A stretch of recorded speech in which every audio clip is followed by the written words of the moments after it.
और उसके ऊपर अमल पैरा होने की जो कोशिश पाकिस्तान तहरीक इंसाफ की हुकूमत कर रही है, वो बड़ा टाइम कंज्यूमिंग लगता है। मीडिया के अंदर भी बहुत ज़्यादा टाइम उसी के ऊपर कंज्यूम होता है। तो are we like missing the point कि हम बहुत ज़्यादा एम्फेसिस इन्हीं मामलात के ऊपर क्रिएट कर रहे हैं, लेकिन शायद कुछ असल मामलात और भी होंगे जिसके अंदर पाकिस्तान की इकोनॉमी भी शामिल है, वो कहीं शायद नज़रअंदाज हो रही हो। Do you feel that way?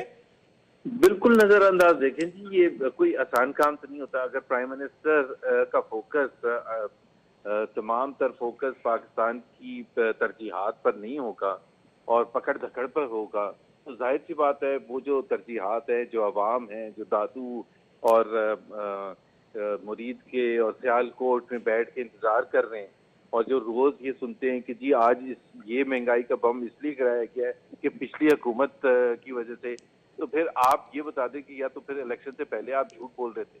जी। मसला मैं आपको बताता हूँ, बड़ा सिंपल है। जी। मसला ये है कि इन्होंने इतने बुलंद दावे किए थे जो पाकिस्तान की तारीख में क्या दुनिया की तारीख में किसी ने नहीं। और मैं तो कहता हूँ कि जो पाकिस्तान का ख्वाब इमरान खान ने पाकिस्तानी अवाम को दिखाया था, वो सब हमारा भी वही ख्वाब है। लेकिन हमें ये भी पता है कि वो रियलिटी से इतना दूर था, इतना दूर था। उसकी दो वजह थी। एक, वो बेसिक्स को कंसिडर ही नहीं कर रहे थे, बेसिक जो एनवायरनमेंट था। दूसरा, वो अपनी टीम को नहीं देख रहे थे। उनकी टीम में है कौन जो डिलीवर करने वाले हैं? मतलब मुराद सईद जैसे लोग जो कहते हैं कि खड़े होके कि जी $200 बिलियन पहले दिन आ जाएंगे, और वो जो अभी एक नए एडवाइजर उन्होंने अपॉइंट किए फरूख सलीम साहब, जी। और इमरान खान खुद कहते हैं कि $10 बिलियन हम मनी लॉन्ड्रिंग से सेव कर लेंगे और $30 बिलियन हम जो ठेके गल देते थे उससे सेव कर लेंगे। तो भाई अगर आप सेव कर लेंगे तो फिर आप IMF क्यों जा रहे हैं भाई?